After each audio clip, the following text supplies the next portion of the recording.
Dear Greg, every year I send presents to the people in my family for their birthdays, anniversaries, Christmases, and other occasions.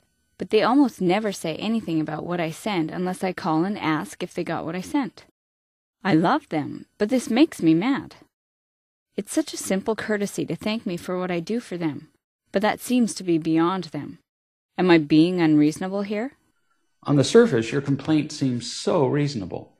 Here you're doing all this stuff for your family, and in return, they're like, so what? It seems so rude and thoughtless on their part. And actually, it probably is. But that is not the point. Not at all. You are not going to change them here. In fact, you don't have the right to change them or even to teach them anything. The only person who's going to learn anything here is you. So, what can you learn from this? A lot.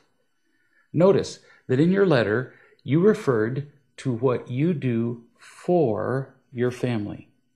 Your attitude will change considerably when you realize that you're not really doing anything for them. Now, take a deep breath because I'm not criticizing you. I'm trying to help you see something that's significantly interfering with your happiness, something you're blind to. You really don't see you're doing this. Part of you really does care about your family, but mostly when you give what you call gifts to your family, you're not doing it for their benefit. You're doing it for yourself. Now, relax. This is a wonderful opportunity to learn something very important about yourself. So don't waste it by feeling personally insulted.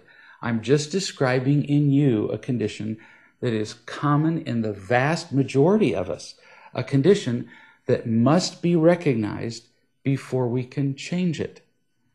When we don't have enough real love in our lives, the ingredient without which genuine happiness is impossible, the emptiness is unbearable, and we immediately reach out for whatever form of imitation love will make us feel better. And in order to get imitation love from people, we usually give it. That's what makes the whole world go round, isn't it? Trade. It works in economics and it works with imitation love. We trade imitation love. It's the most predictable way to get it. And without enough real love, we have to do something to get enough imitation love. Gotta have it. Some people give sex in order to get praise and power. That's been going on from the beginning of time. We see it in movies and in advertisements every day. Some people trade praise for praise. We do that all the time too, so often that we don't even recognize it. How often have you heard this?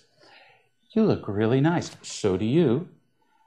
In this particular case, the situation you describe, you give gifts to your family in order to receive their gratitude, which is a form of praise.